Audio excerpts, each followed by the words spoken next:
Halo semuanya, selamat datang kembali di Plotarian Movie.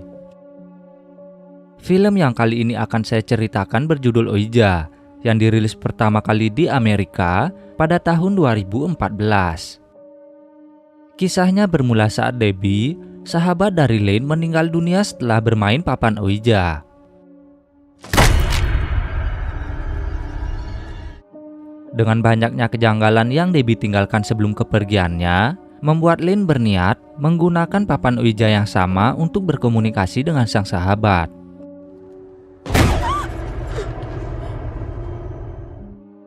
Bersama adik, pacar, dan para sahabat lainnya, mereka semua mulai bermain papan misterius itu hingga satu persatu dari mereka mulai diteror.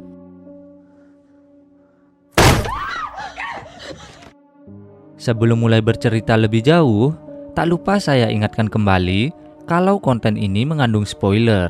Jadi, saya sarankan untuk menonton filmnya terlebih dahulu.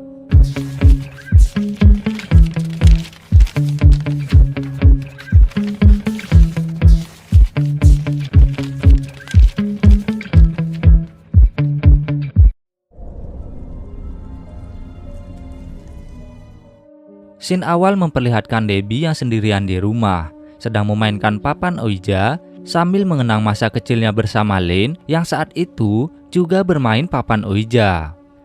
If a ghost is here, you can see them through the blind. Selesai bermain, dia memutuskan untuk membakar papan itu. Tak lama kemudian, Lane tiba-tiba menelpon dan ternyata sudah ada di depan rumahnya.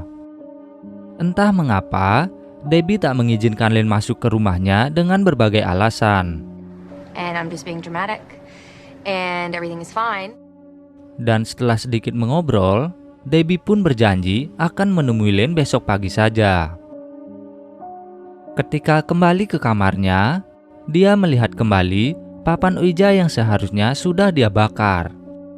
Terkejut dengan itu, Debbie pun memberanikan diri mengambil papan berlensa yang biasa digunakan di permainan Ouija dan melihat makhluk yang tak pernah dibayangkan sebelumnya. Sesaat setelahnya, kesadaran Debbie pun mulai menghilang. Kemudian tanpa sadar menggunakan lampu hias untuk mengakhiri hidupnya sendiri.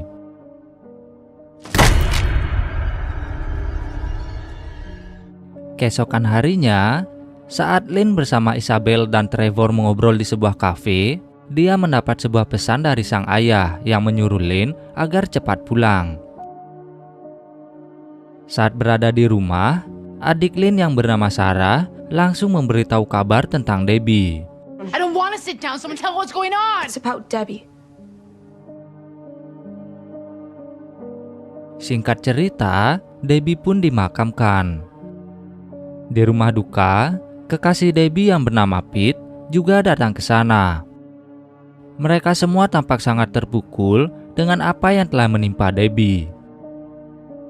Walau sudah berada di rumahnya pun, Lane tetap saja bersedih dan melihat setiap kenangan bersama sang sahabat yang masih tersimpan di kamera pribadinya.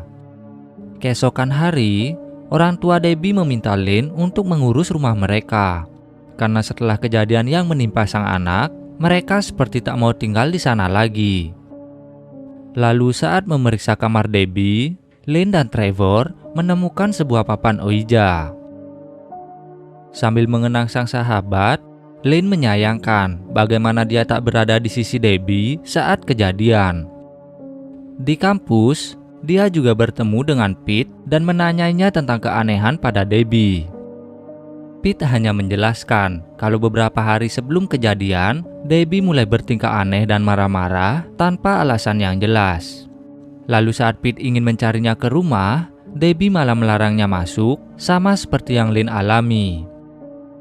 Merasa ada yang janggal, Lane pun mengajak Sarah, Isabel, Trevor, dan Pete berkumpul di rumah Debbie untuk mencari tahu apa yang sebenarnya terjadi pada sahabat mereka. Dan saat menemukan papan Ouija itu lagi, Lane pun mengajak semuanya untuk ikut bermain. Walau awalnya Isabel tak mau, namun karena desakan Trevor, dia pun terpaksa mengikutinya. Ketika akhirnya mulai bermain, ternyata papan penandanya benar-benar bergerak, lalu memberitahu kalau namanya berawalan dengan huruf D. Debbie. Melihat itu, Lane pun mengira kalau arwah yang berkomunikasi dengan mereka adalah Debbie. Permainan yang awalnya hanya dikira lelucon, kini malah membuat mereka semakin tegang. Apalagi di pertengahan, lampu rumah itu tiba-tiba mati.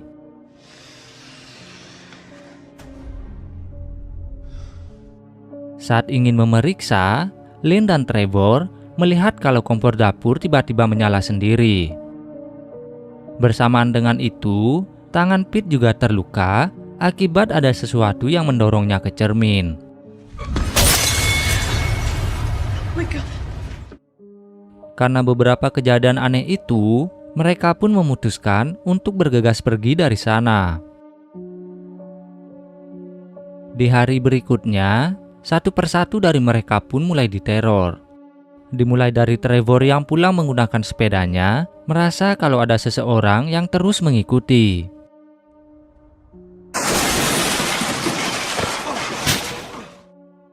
Selanjutnya Isabel, yang terkejut saat melihat tangan seseorang ada di dalam mobilnya.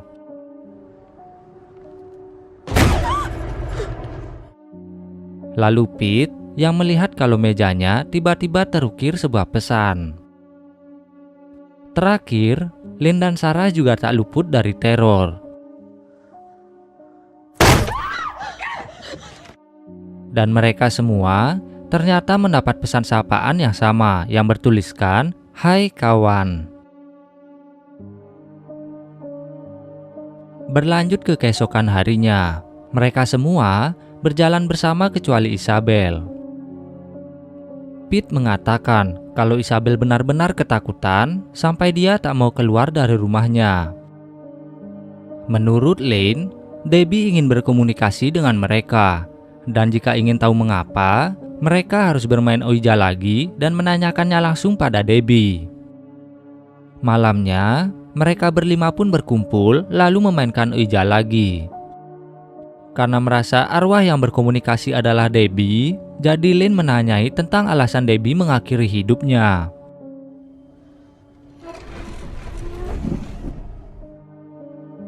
Berbeda dari yang lain, Pete yang curiga menanyai hal yang hanya Debbie dan dirinya ketahui. Dan ternyata, jawaban arwah itu berbeda dari apa yang pernah mereka lakukan. This isn't Debbie. What do you mean? Mereka pun akhirnya sadar kalau selama ini mereka tak pernah berbicara pada Debbie, melainkan makhluk yang menamai dirinya dengan inisial DZ. D.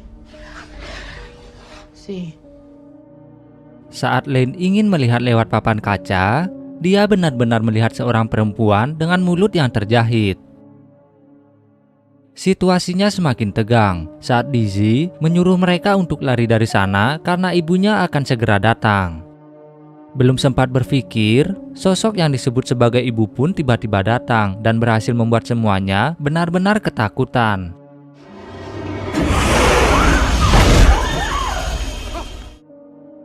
Dan karena kejadian itu, mereka pun terpaksa menghentikan permainannya malam itu juga. Di hari berikutnya, saat bertemu dengan Lane, semuanya tampak seperti tak terjadi apa-apa dan lebih memilih untuk menghindari Lane. Saat berada di rumah, Lane mulai menonton video yang Debbie abadikan di setiap kegiatannya. Dan akhirnya, Lane dan Sarah pun mengetahui kalau Debbie lah orang yang pertama kali mengundang arwah yang kini mulai menghantui mereka. Beralih ke Isabel yang sedang berada di kamar mandi. Saat sedang membersihkan giginya, entah mengapa mulutnya tiba-tiba terjahit.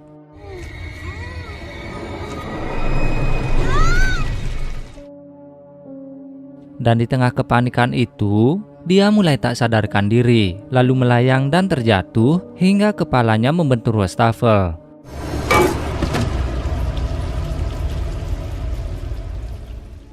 Dan pada akhirnya, Isabel pun harus kehilangan nyawanya. Atas kejadian itu, Trevor dan Pete mulai menyalahkan Lynn karena dialah yang meminta semuanya untuk bermain papan Ouija sampai mereka harus kehilangan Isabel. Setelah Trevor pergi, kini yang tersisa hanya Pete. Dan karena Lynn terus memohon, dia pun akhirnya mau membantu untuk menyelesaikan masalah itu. Mereka berdua pun kembali ke rumah Debbie yang masih tak berpenghuni. Setelah sekian lama mencari, Lynn menemukan banyak foto dari pemilik rumah sebelumnya. Dan menurut Pete, foto yang mereka temukan itu diperkirakan berasal dari tahun 1940-an sampai 1950-an. Mereka pun mencari informasi tambahan melalui internet, hingga akhirnya mereka menemukan artikel koran lama tentang seorang gadis yang hilang bernama Doris Zander atau disingkat Dizzy. Menurut artikel, Doris tak pernah ditemukan, dan diperkirakan ibunya lah pelaku yang telah menyebabkan Dizzy menghilang. Disebutkan juga kalau Dizzy mempunyai seorang kakak bernama Paulina. Dan semenjak kejadian yang menimpa keluarganya, ia terpaksa dibawa ke rumah sakit jiwa. Tak mau membuang waktu, Lynn pun bergegas pergi ke rumah sakit jiwa tempat Paulina berada. Saat bertemu, Lynn langsung memberitahu semua yang telah terjadi, termasuk banyak foto yang ia temukan dan kejadian yang menimpa Debbie. Paulina pun menceritakan, dulu ibunya juga pernah menghubungi arwah. Bahkan dia bisa melakukan itu dengan media apapun. She conducted seances, she used spirit boards, anything. Dengan banyaknya arwah yang telah dihubungi, ia juga perlu wadah sebagai tempat tinggal para arwah itu. Dan Doris atau Dizzy lah yang ibunya pilih untuk menjadi wadah. Masalahnya, semakin lama sang ibu tak bisa memutus hubungan antara para arwah dan dirinya. Sampai-sampai sang ibu berubah menjadi tak waras karena terpengaruh bisikan para arwah. Karena merasa suara-suara itu terus mengganggu, sang ibu pun terpaksa menjahit mulut Doris. Dan terakhir, Paulina mengatakan kalau Doris tak pernah keluar rumah dan ibunya lah pelaku yang telah menghabisi sang adik. Untuk menghentikan kegilaan itu, Paulina pun terpaksa menghabisi sang ibu dan harus rela berada di rumah sakit jiwa seumur hidupnya.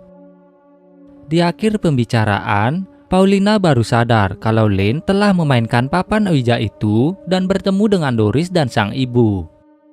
How did you see her? You wouldn't have been able to see her not unless Walaupun ragu, namun pada akhirnya Paulina pun memberitahu di mana sang ibu menyembunyikan mayat Doris, lalu menyuruh Lynn untuk membuka jahitan mulut Doris dan berdoa saja semoga Doris bisa membantu mereka. Malamnya, bersama Trevor, Pete, dan Sarah, Lynn pun menuju ke rumah Debbie untuk mencari tubuh Doris yang selama ini disembunyikan. Sesampainya di basement rahasia yang dikatakan Paulina, Trevor malah diseret sampai tak sadarkan diri.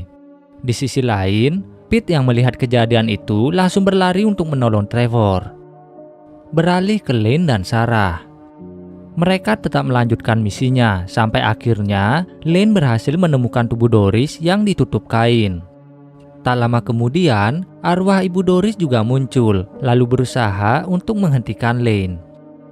Dengan cepat, Lynn pun membuka jahitan mulut Doris, membuat arwah Doris muncul, lalu berteriak sampai arwah sang ibu menghilang begitu saja. Setelah dirasa selesai dan tak ada yang terluka, mereka semua pun kembali ke rumah masing-masing. Ternyata, segala yang telah mereka lakukan sama sekali tak berhasil. Malah kini, arwah Doris menjadikan Pete sebagai korban selanjutnya.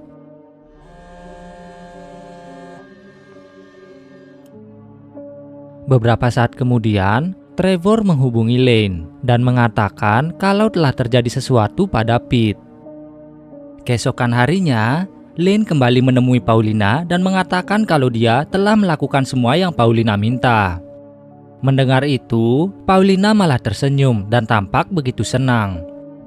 Dari sana Lynn akhirnya sadar kalau semasa hidupnya, Dorislah yang terpengaruh para arwah yang dimasukkan ke tubuhnya, bukan sang ibu. Malahan, ibu mereka lah yang selama ini mencoba menghentikan Lynn dan yang lainnya.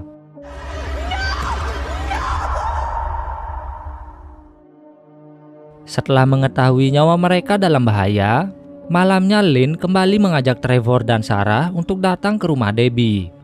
Sayangnya, Trevor yang datang lebih cepat malah menjadi korban selanjutnya.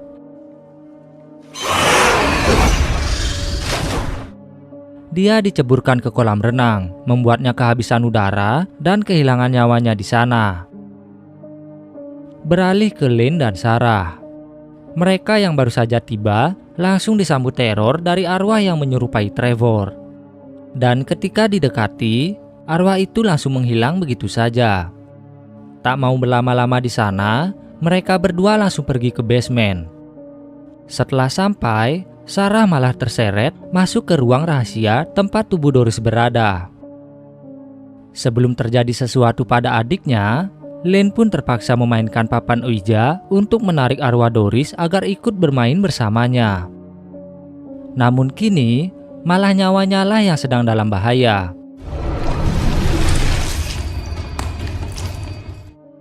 Untungnya, arwah Debbie datang ke sana dan langsung membantu Lynn agar kembali sadar.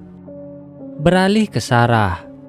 Setelah lepas dari arwah Doris, dia pun langsung membawa tubuh asli si arwah keluar dari ruang rahasia lalu membakarnya. Sadar tubuh aslinya dibakar, Doris pun semakin mengamuk, tapi Lynn berhasil merebut papan Ouija itu dan langsung membakarnya juga.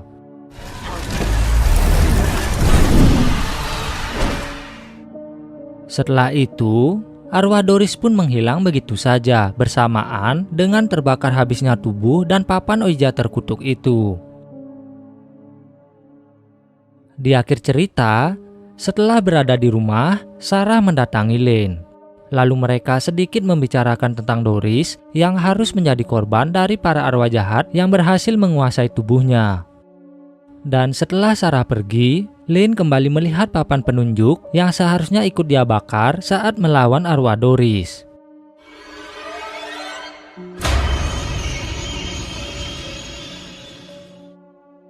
Begitulah akhir dari Ouija, sebuah film yang mengangkat cerita tentang sebuah permainan yang bisa mengundang arwah orang yang telah tiada. Lynn dan Sarah berjuang untuk lepas dari teror arwah jahat yang telah mereka undang akibat bermain-main dengan papan Ouija itu. Terima kasih bagi yang sudah menonton sampai habis. Jangan lupa like, share, dan subscribe. Dan nantikan terus update film atau series lainnya hanya di Plotarian Movie.